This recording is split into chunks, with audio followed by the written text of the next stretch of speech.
Well, let's see, I upped my age 1 year so I could get in. So I got in and went to boot camp at Norfolk, Virginia. And while I broke boot camp, I was back up there working in the personnel office. And they come out and said Pearl Harbor had been bombed. And I said, where in the world is Pearl Harbor? But anyhow, I was pulling records for people being put on ships there. And I pulled my own record to get on to Yorktown. And so I was put on it, and we took off from there and got within 1.5, 2 weeks, we were at Pearl Harbor. And that was a mess there at that time, all about 2 or 3 inches thick.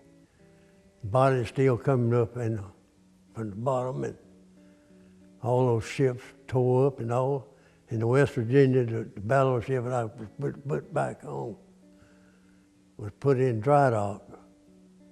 And they worked on that thing and worked on it stayed at Pearl Harbor about 6 months. We went to Bremerton, Washington, just below Seattle. And that's when they finished it up.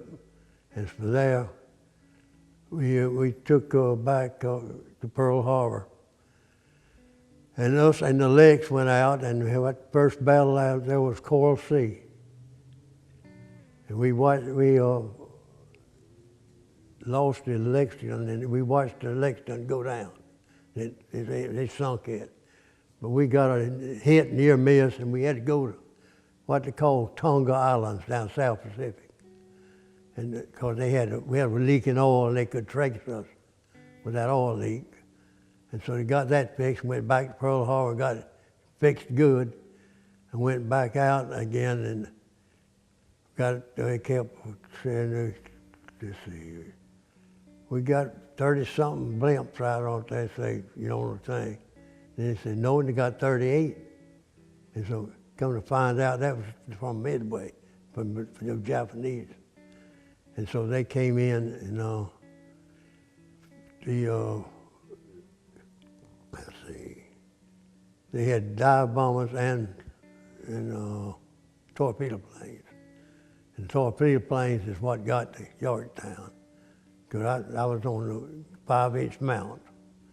And so I saw the darn torpedo coming through the water, and it hit the Yorktown and blowed up there, and we had one bomb that landed by us that didn't go off, about 10 feet from us.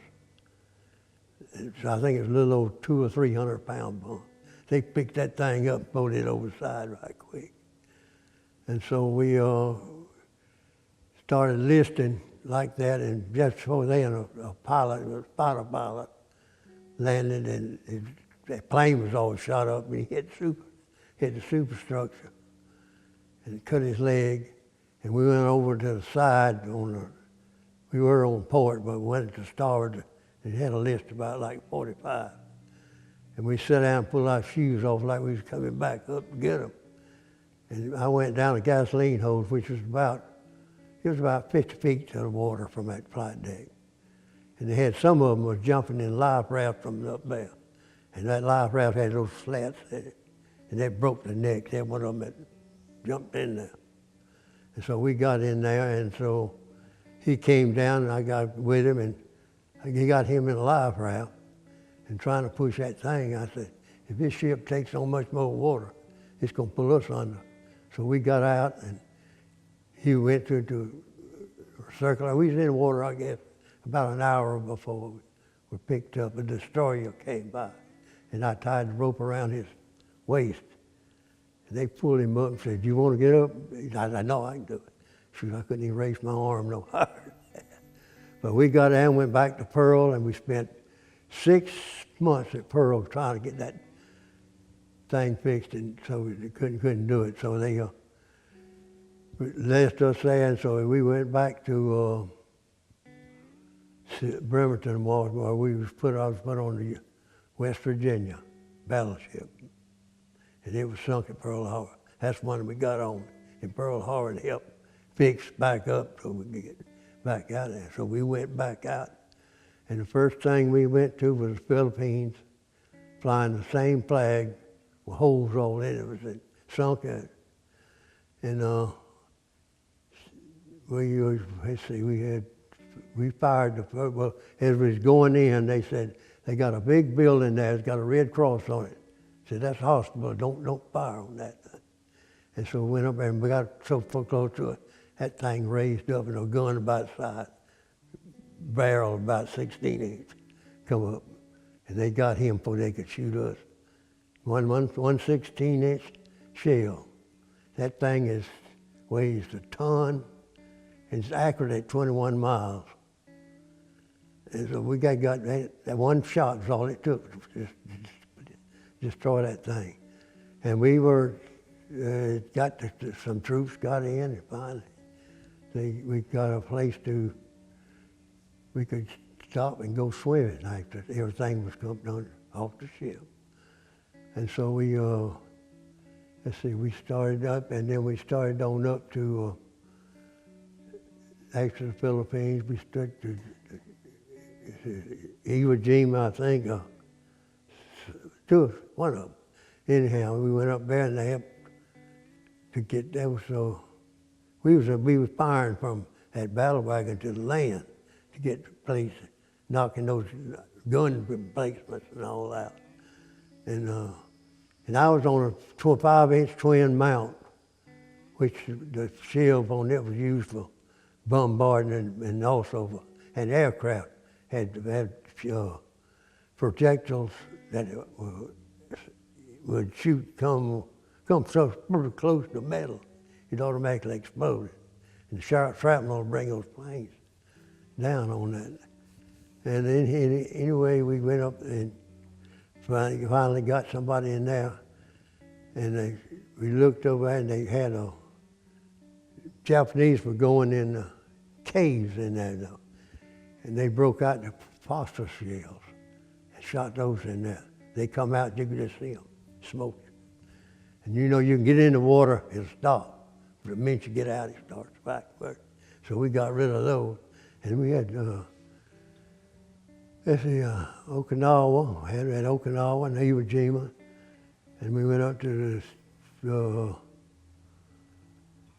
Japan. I got a picture of the battleship and Mount Fujiyama on the other side of it out there.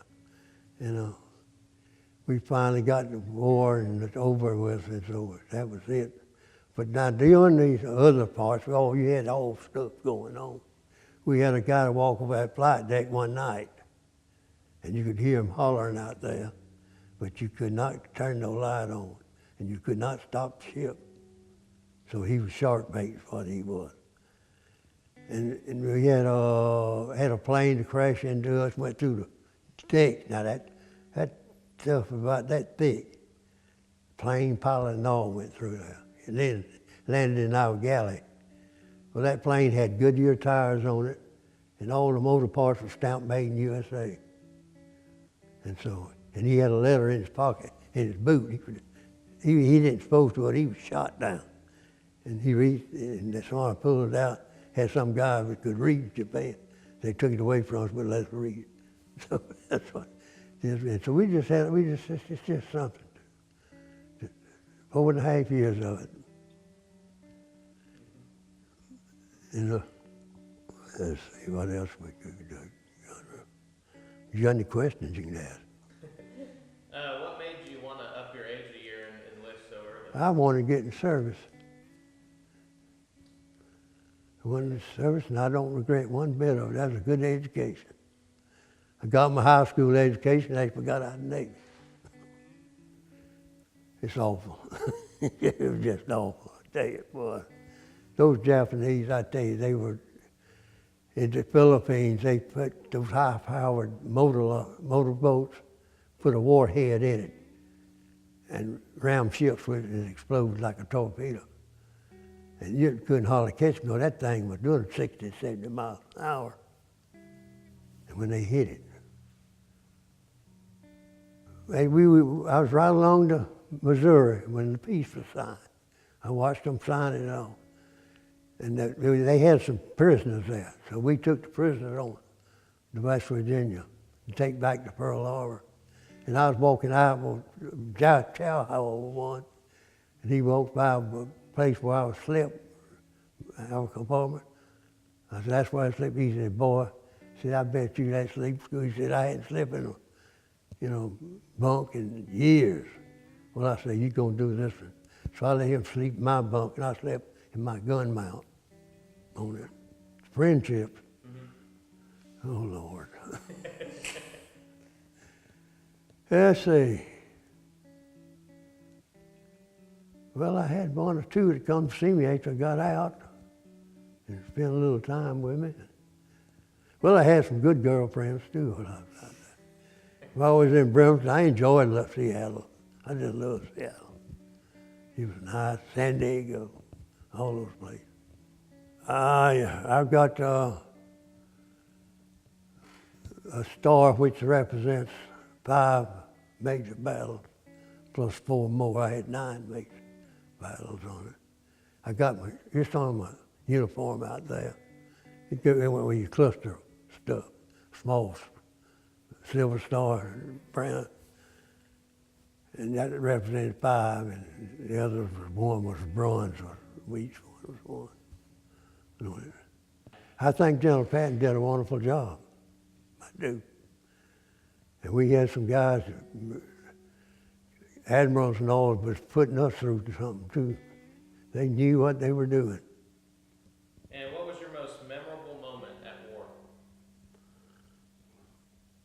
The scary one? Or It's up to you, the one that's always... Well, one night, at the Cigarro Straits, that's off the Philippines, the Japanese had a task force, battleships and all coming, thought they were going to catch us, hemmed us in. So we went the other way. We had all battleships. And at about 0300, fired the first shell. You could hear those they firing at us. You could hear it go over. Just hear the air from it. But we got credit for sinking that one battleship, a mob ship did. But I was sitting in that little 5-inch mount, taking about that 16-inch firing that there. Now that mount they used for aircraft and for bombarding, and it had the shell of it. You weighed 54 pounds, and it was accurate at 12 miles. Japanese, I don't know that. I still don't like them. I just still don't like them. I don't trust them. Because we had a bomb dropped 10 feet from us and stopped right there. Never did go off. They picked it up and threw it over the side. I think it was about a 300-pounder, but they had 6 men on those 40 millimeters that swings around like that. And they picked that thing up and threw it over the side. If it went off, I wouldn't be here. Let's see, I got out of the Navy and I went to work with a power company, Georgia Power Company, for about 2 years, and met my wife. And we decided we wanted to tie our head knot off both. So we came down here to see what we could find, and we saw that was for sale. And so we decided we'd go ahead and get it sailed. We got it, everything sailed, then got back up there in Georgia, married, that was it. When I moved up here, we got here in 1960.